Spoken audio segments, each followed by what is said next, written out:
রোহিঙ্গাদের সম্মানজনকভাবে নিজ দেশ মিয়ানমারে প্রত্যাবাসনে এশিয়ান নেতাদের একসঙ্গে কাজ করার আহ্বান জানিয়েছেন প্রধান উপদেষ্টা ডক্টর মোহাম্মদ ইউনূস। চীনের হাইনানে বোয়াও সম্মেলনের উদ্বোধনী অধিবেশনে বক্তৃতায় তিনি এই আহ্বান জানান। এশিয়াকে শক্তিশালী করতে 4 দফা প্রস্তাব উত্থাপন করে প্রধান উপদেষ্টা বলেন, জলবায়ু পরিবর্তনের বিরূপ প্রভাব রোধে অনুদান ভিত্তিক অর্থায়ন চায় বাংলাদেশ। ওয়ালটন আবারও মিলিয়নিয়ার অফারে ওয়ালটন ফ্রিজ কিনে আপনিও হয়ে যেতে পারেন মিলিয়নিয়ার। 4 দিনের রাষ্ট্রীয় সফরের অংশ হিসেবে বৃহস্পতিবার চীনের হাইনান প্রদেশে অনুষ্ঠিত the Boao forum for Asia BFA বার্ষিক সম্মেলনের উদ্বোধনী অধিবেশনে বক্তব্য রাখেন অন্তর্বর্তী সরকারের প্রধান উপদেষ্টা ডক্টর মোহাম্মদ ইউনূস। এ সময় রোহিঙ্গাদের নিরাপদ প্রত্যাবাসনে এশিয়ান লিডারদের একসঙ্গে কাজ করার কথা বলেন তিনি।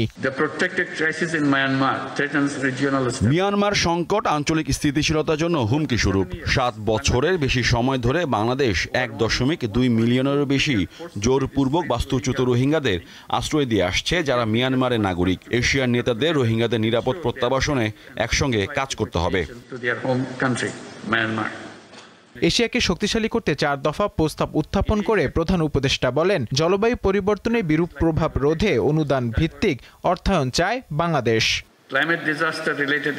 ভূ রাজনৈতিক উত্তেজনা বাড়ায় জলবায়ু পরিবর্তন ভয়াবহ রূপ নিচ্ছে। এতে সৃষ্টি হচ্ছে গভীর মানবিক সংকট। তাই জলবায়ু পরিবর্তনের বিরূপ প্রভাব রোধে অনুদান ভিত্তিক অর্থ সহায়তার পক্ষে বাংলাদেশ।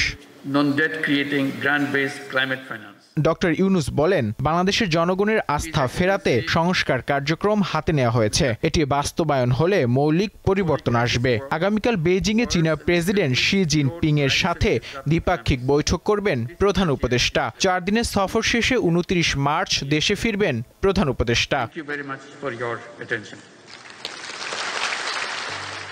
নূর আলম, দীপ্ত সংবাদ, ঢাকা। ওয়ালটন আবারও মিলিয়নিয়ার অফারে ওয়ালটন ফ্রিজ কিনে আপনিও হয়ে যেতে পারেন মিলিয়নিয়ার।